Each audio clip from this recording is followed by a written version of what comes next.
Episode 1 की शुरुआत bell से होती है, जो चुपचाप एक बिल्डिंग के अंदर पहुंच चुका होता है। तभी वहां मौजूद एक एम्प्लॉई उसे देखकर पूछता है, टीम लीडर आप यहाँ कहाँ जा रहे हैं? लेकिन उससे पहले कि बेल कोई जवाब देता, पूरी बिल्डिंग में अचानक इमरजेंसी अलार्म बजने लगता है। अलार्म बजते ही बेल तुरंत उस एम्प्लॉई को बेहोश कर देता है। इसके बाद वह अपनी राइफल निकालकर सामने मौजूद दीवार पर फायरिंग शुरू कर देता है। कुछ ही सेकंड में दीवार टूट जाती है, लेकिन दूसरी तरफ जो दिखाई देता है वह किसी ने भी नहीं सोचा था। सामने एक और बेल खड़ा होता है, उसके साथ योंग भी मौजूद होता है। तभी सामने खड़ा बेल अपना मास्क उतार देता है और पता चलता है कि वह असल में जोंग जिन मैन है। बिना समय गंवाए जिन मैन सीधे बेल पर गोलियां बरसाना शुरू कर देता है। लेकिन इसके बाद कहानी फ्लैशबैक में चली जाती है, जहां हमें दिखाया जाता है कि इस पूरे मिशन की शुरुआत आखिर कैसे हुई थी। कुछ घंटे पहले जोंग जिन मैन अपने घर के बाथरूम में खड़ा होता है। उसके सामने उसकी ही डेड बॉडी रखी होती है। हालांकि यह असली बॉडी नहीं बल्कि पहले से तैयार की गई फेक बॉडी होती है। उसी समय बाहर जोंगमिन घबराकर लगातार दरवाजा पीट रहा होता है और जिनमैन को रोकने की कोशिश करता है। लेकिन जैसे ही वह बाथरूम के अंदर पहुंचता है, उसके सामने जिनमैन की डेड बॉडी पड़ी होती है। उसे पूरा यकीन हो जाता है कि जिनमैन मर चुका है,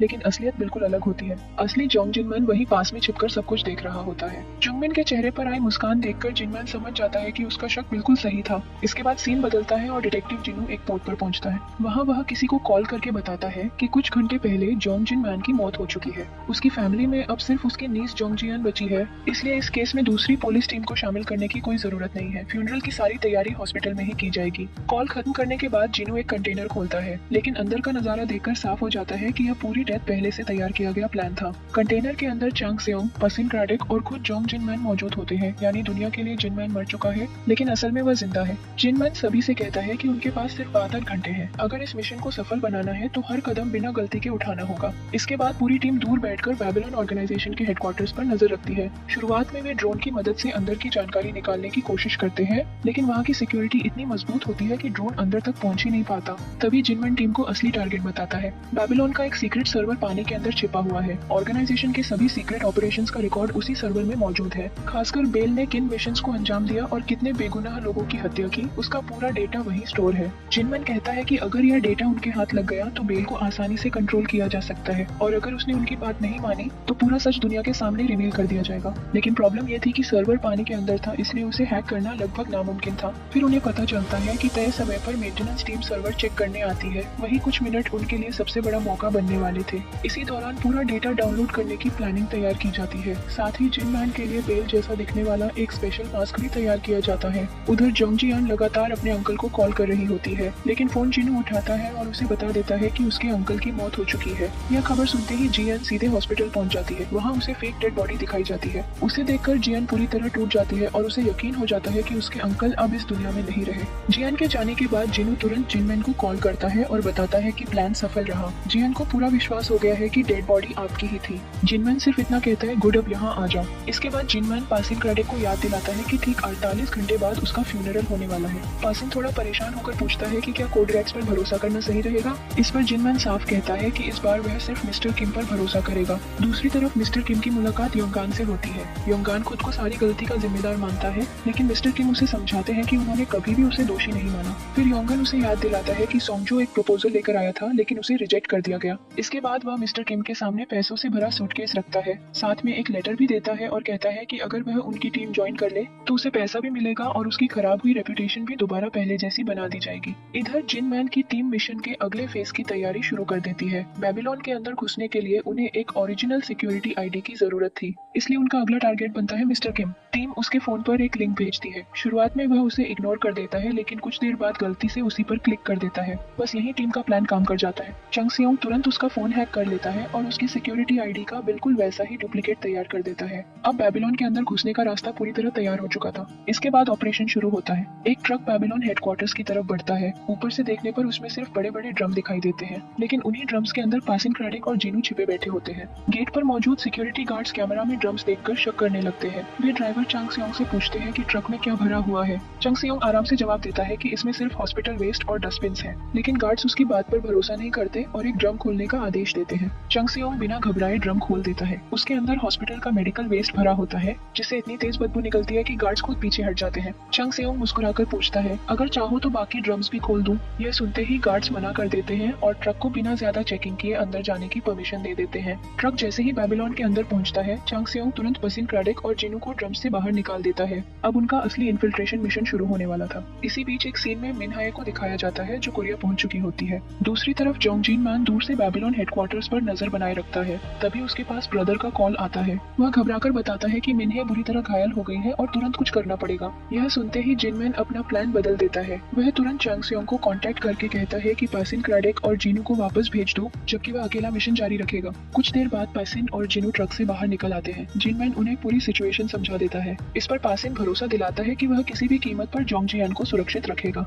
इसके बाद जिन मैन अपनी कार में बैठकर बेल का मास्क पहन लेता है। साथ ही वॉइस चेंजर की मदद से अपनी आवाज भी बिल्कुल बेल जैसी बना लेता है। अब वह दुश्मनों के बीच बेल बनकर घुसने वाला था। उधर चांग सेओंग मिस्टर किम की डुप्लीकेट आईडी इस्तेमाल करके बेबीलोन बिल्डिंग के अंदर पहुंच चुका होता है। वह वेंटिलेशन सिस्टम के रास्ते धीरे धीरे उस सीक्रेट सर्वर की तरफ बढ़ता है। बाहर मौजूद जिनू लगातार उसे गाइड कर रहा होता है ताकि मिशन में कोई गलती न हो। इसी दौरान सिक्योरिटी गार्ड्स बेल के भेष में आए जिन मैन को गेट पर ही रोक लेते हैं। वे उससे उसकी पहचान पूछते हैं और वेरिफिकेशन के लिए अपने सीनियर को कांटेक्ट करते हैं, लेकिन टीम पहले ही उनका कम्युनिकेशन सिस्टम हैक कर चुकी होती है, इसलिए दूसरी तरफ से फेक कंफर्मेशन मिल जाती है और सिक्योरिटी को कोई शक नहीं होता। वेरिफिकेशन पूरा होते ही जिन मैन को अंदर जाने की परमिशन मिल जाती है। हालांकि अंदर मौजूद एक वर्कर उसे गौर से देख लेता है। शायद उसे बेल के व्यवहार में कुछ अजीब महसूस होता है। जिन मैन सीधे उस रूम में पहुंचता है जहां वेपन्स जमा किए जाते हैं। बाहर तैनात गार्ड से वह कहता है कि वह अपनी गन वापस रखने आया है। जैसे ही अंदर मौजूद गार्ड उसकी राइफल लेने के लिए आगे बढ़ता है, जिन मैन उसे तुरंत बेहोश कर देता है। फिर वहाँ रखे कई हथियार अपने कब्जे में ले लेता है, जिनमें एक पावरफुल राइफल भी शामिल होती है।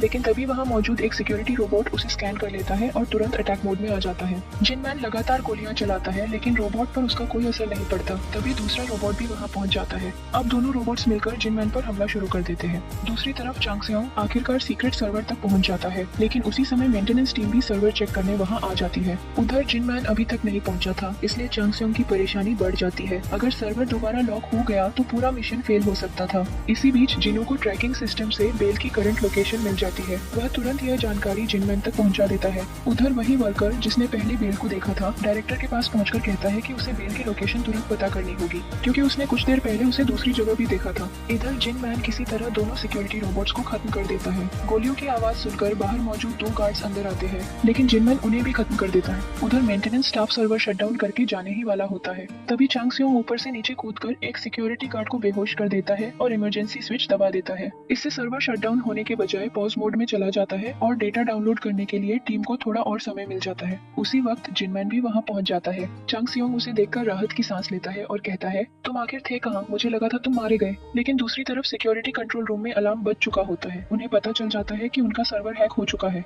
पूरे एरिया में कई सर्वेलेंस ड्रोन्स छोड़ दिए जाते हैं ताकि हैकर्स का पता लगाया जा सके। उस समय जीनू बाहर कार में बैठा पूरी टीम को गाइड कर रहा होता है। तभी उसकी नजर एक ड्रोन पर पड़ती है। वह बिना देर किए उस ड्रोन को शूट कर देता है। सिक्योरिटी टीम तुरंत बेल को पूरी जानकारी देती है। इसी दौरान बेल योंगन से पूछता है, क्या तुम पूरी तरह यकीन से कह सकते हो कि जोंग जिनमन मर चुका है? उधर जिस जगह ड्रोन डिस्ट्रॉय हुआ था वहाँ सिक्योरिटी टीम पहुँचती है, लेकिन वहाँ जीनू पहले ही निकल चुका होता है। जैसे ही वे उसकी कार के पास पहुँचते हैं, कार के अंदर लगाया गया छोटा सा बॉम्ब ब्लास्ट हो जाता है और पूरी टीम वहीं खत्म हो जाती है। इधर सर्वर का पूरा डेटा डाउनलोड हो चुका होता है, लेकिन जिस गार्ड को जिनमैन ने पहले बेहोश किया था उसे होश आ जाता है और वह इमरजेंसी अलार्म एक्टिवेट कर देता है। अब कहानी वापस उसी शुरुआती सीन में पहुंचती है। जिनमैन राइफल उठाकर सीधे बेल पर हमला कर देता है। अचानक हुए अटैक से बेल वहां से भागने की कोशिश करता है, लेकिन तभी बड़ी संख्या में सोल्जर्स भी वहां पहुंच जाते हैं। जिनमैन अपनी पॉकेट से एक स्पेशल डिवाइस निकालता है और उसे एक्टिवेट कर देता है। अगले ही पल वहां मौजूद सभी लोगों के कानों में तेज फ्रीक्वेंसी गूंजने लगती है। दर्द की वजह से कोई भी उसके पीछे नहीं जा पाता। इस मौके का फायदा उठाकर जिनमैन बेल का पीछा करते हुए ऊपर पहुंच जाता है। कुछ ही देर में दोनों आमने सामने खड़े होते हैं। बाले मुस्कुराकर पूछता है, तुम्हें बिल्कुल भी डर नहीं लगता? इतना कहते ही दोनों के बीच जबरदस्त नाइफ फाइट शुरू हो जाती है। दोनों एक दूसरे पर लगातार वार करते हैं और कोई भी पीछे हटने को तैयार नहीं होता। लड़ाई के दौरान जिनमैन का बैलेंस बिगड़ जाता है और वह नीचे गिरने ही वाला होता है, लेकिन वह किसी तरह खुद को संभाल लेता है। बाले उसे कहता है, फिलहाल के लिए इतना काफी है, अगली मुलाकात जल्द होगी। इतना कहकर वह उसका हाथ छोड़ देता है और खुद नीचे कूद जाता है। हालांकि उसकी मौत नहीं होती। जिनमैन गुस्से में चिल्लाता रह जाता है, क्योंकि इतने करीब आने के बावजूद वह बेल को खत्म नहीं कर पाता। तभी बड़ी संख्या में सिक्योरिटी गार्ड्स वहां पहुंच जाते हैं और जिनमैन पर गोलियों की बारिश शुरू कर देते हैं। जिनमैन किसी तरह बिल्डिंग की रूफ तक पहुंच जाता है। वहां वह हेलीकॉप्टर का इंतजार कर रहा होता है, लेकिन काफी देर तक कोई नहीं आता। तभी पीछे से योंगन अपने आदमियों के साथ वहां पहुंच जाता है। वह जिनमैन से कहता है, अब तुम्हारे पास बचने का कोई रास्ता नहीं है, बेहतर होगा कि तुम बिना लड़ाई के सरेंडर कर दो। उसी समय दो आर्म्ड ड्रोन्स भी जिनमैन को टारगेट बना लेते हैं। अब ऐसा लग रहा था कि जिनमैन पूरी तरह गिर चुका है, लेकिन तभी अचानक आसमान से एक हेलीकॉप्टर वहां पहुंचता है। हेलीकॉप्टर उड़ा रहा होता है जिनू। आते ही वह दोनों ड्रोन्स को डिस्ट्रॉय कर देता है। जिनमैन तुरंत हेलीकॉप्टर की तरफ दौड़ता है। पीछे से दुश्मन लगातार फायरिंग करते रहते हैं। इसी दौरान एक बुलेट जिनमैन को भी लग जाती है, लेकिन हेलीकॉप्टर में मौजूद जीनू का साथी लगातार कवर फायर देता रहता है। आखिरकार वे जिनमैन को सुरक्षित हेलीकॉप्टर में बैठाकर वहां से निकल जाते हैं। योंगन बस बेबस होकर उन्हें दूर जाते हुए देखता रह जाता है। इसके बाद सीन सीधे जियोंगजिन के घर पर शिफ्ट होता है। कुछ लोग वहां उसकी सुरक्षा के बहाने पहुंचते हैं और कहते हैं कि वे सफाई करने आए हैं, लेकिन तभी उन्हें दूर से एक गाड़ी तेजी से आती हुई दिखाई देती है। वे तुरंत जियन से अंदर जाने के लिए कहते हैं, लेकिन जियन साफ मना कर देती है। वह खुद देखना चाहती थी कि आखिर आने वाला कौन है। कार रुकते ही पहले ड्राइवर बाहर निकलता है। जियन उसे पहचानने की कोशिश ही कर रही होती है कि तभी दूसरी तरफ का दरवाजा खुलता है। अगले ही पल जीनू घायल जोंग जिनमन को सहारा देकर बाहर लाता है। अपने अंकल को जिंदा देखकर जियन की आंखों में आंसू आ जाते हैं। वह दौड़कर उसके पास पहुंचती है और गुस्से में उसे मारने लगती है कि उसने उसे इतनी बड़ी बात क्यों छिपाई, लेकिन जिनमन मुस्कुराते हुए उसे अपने गले लगा लेता है। कुछ ही सेकंड में जियन का सारा गुस्सा आंसुओं में बदल जाता है। एपिसोड के आखिर में कहानी ओसाका पहुंचती है। वहाँ पहली बार क्यू की एंट्री होती है। इसी दौरान उसके पास एक कॉल आता है। दूसरी तरफ मौजूद आदमी पूछता है कि क्या उसके पास इस समय कोई जरूरी मिशन नहीं है। क्यू जवाब देती है कि वह फिलहाल एक खास काम के सिलसिले में बाहर है। तभी सामने वाला कहता है कि डायरेक्टर उसे तुरंत बुला रहा है और पूछता है कि वह वापस कब आएगी। क्यू पहले तो इस बात में ज्यादा दिलचस्पी नहीं दिखाती, लेकिन जैसे ही सामने वाला जोंग जिनमन का नाम लेता है, क्यू कुछ पल के लिए बिल्कुल शांत हो जाती है और कहती है, हाँ मुझे वह अच्छी तरह याद है। यही एपिसोड 1 खत्म हो जाता है। सो गाइस, अगर आपको ये ड्रामा एक्सप्लेनेशन पसंद आया हो तो वीडियो को लाइक जरूर करना। चैनल पे नए हो तो सब्सक्राइब करके बेल आइकन प्रेस कर लो। मिलते हैं इसके अगले एपिसोड में। Till then bye bye.